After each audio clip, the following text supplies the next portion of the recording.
Sebelum menonton videonya, pastikan Anda sudah menekan tombol like dan subscribe.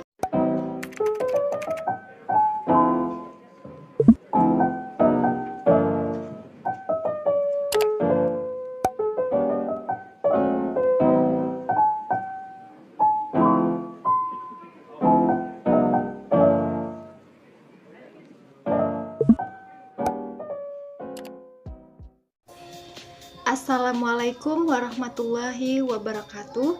Saya Widya Putri, NIM A1A31932, kelas R02, Prodi Pendidikan Pancasila dan Kewarganegaraan, Fakultas Keguruan dan Ilmu Pendidikan.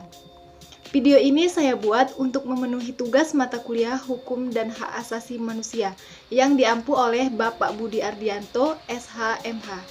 Dengan tema kebebasan berserikat, berkumpul, dan menyampaikan pendapat dalam perspektif HAM. Pembungkaman kebebasan berekspresi sering terjadi di Indonesia. Modusnya beragam, mulai dari ancaman yang menimbulkan rasa takut hingga prosedur hukum. Saya akan mengangkat kasus tentang seorang komika, yaitu Bintang Emon, yang melontarkan pendapatnya berbalut komedi dalam kasus kekerasan terhadap Novel Baswedan. Berikut adalah video Bintang Emon saat memberikan pendapat atau kritik sosialnya terhadap hukuman dari pelaku yang mencelakai Novel Baswedan dengan air keras. Katanya nggak sengaja, tapi kok bisa sih kena muka? Pan kita tinggal di bumi, gravitasi pasti ke bawah. Nyirem badan nggak mungkin meleset ke muka. Kecuali Pak Novel Baswedan emang jalannya handstand. Bisa lu protes, Pak Kim. Saya niatnya nyirem badan, cuma gara-gara dia jalannya bertingkah jadi kena muka. Bisa, masuk akal. Sekarang tinggal kita cek, yang kagak normal cara jalannya Pak Novel Baswedan atau hukuman buat kasusnya. Katanya cuma buat ngasih pelajaran, bos. Lu kalau mau ngasih pelajaran Pak Novel Baswedan jalan, lu pepet, lu bisikin. Tahu nggak? Kita punya grup yang nggak ada lunya loh, pergi. Nah pasti insecure tuh, salah gue apa ya? Introspeksi Pak Novel. Pelajaran jatuhnya. Nah air keras mah dari namanya juga keras, kekerasan. Nggak mungkin keairan. Katanya kagak sengaja tapi niat bangun subuh. Ya asal lu tahu subuh tuh waktu sholat yang godaan setannya paling kuat. Banyak yang kagak bangun subuh tuh, sering tuh. Gua, teman-teman gua banyak yang kelewat. Tapi ini ada yang bangun subuh, bukan buat sholat subuh. Buat nyiram air keras ke orang yang baru pulang sholat subuh. Jahat nggak? Jahat. Siapa yang diuntungin? Setan. Jadi ada pembenaran. Tuh kan bener kata gue, mending tidur aja. Sekalinya melek nyelakain orang kan lu.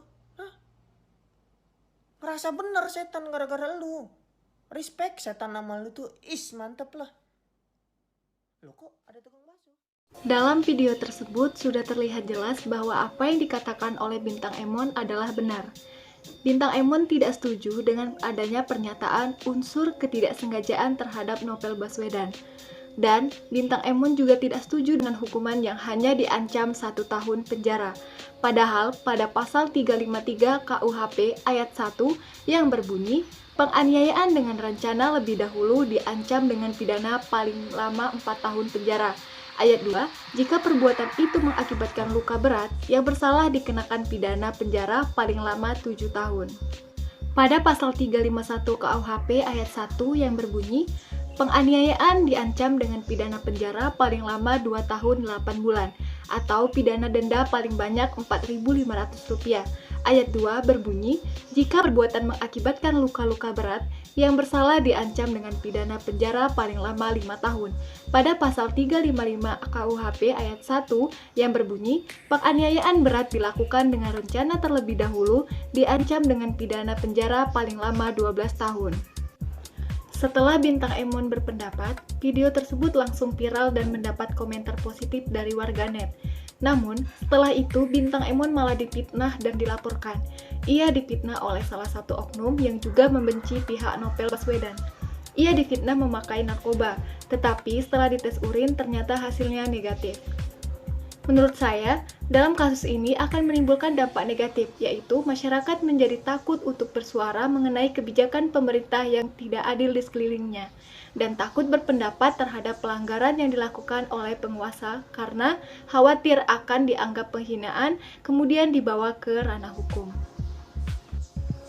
Padahal, dalam Undang-Undang Dasar Republik Indonesia 1945, Pasal 28E ayat 3 berbunyi, setiap orang berhak atas kebebasan berserikat, berkumpul, dan mengeluarkan pendapat.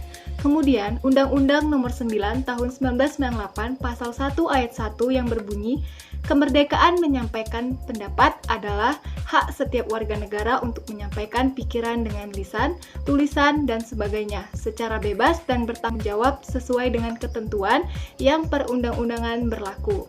Jadi, kita sebagai warga negara Republik Indonesia yang memiliki hak untuk kebebasan menyampaikan pendapat, jangan takut untuk menyuarakan atau mengkritik pihak lain yang sedang bertindak tidak adil. Karena, jika kita takut untuk bersuara, maka ketidakadilan tidak akan punah di negara kita. Teori yang menjelaskan hak kebebasan berpendapat yang dikemukakan oleh Frederick Sauer, yaitu ketika kebebasan berpendapat diterima, ada prinsip yang menyatakan bahwa pendapat kurang tunduk pada regulasi daripada bentuk perilaku lain yang memiliki efek yang sama atau setara. Berdasarkan prinsip kebebasan berbicara, setiap tindakan pemerintah untuk mencapai tujuan, apakah tujuan itu positif atau negatif, harus memberikan justifikasi yang lebih kuat.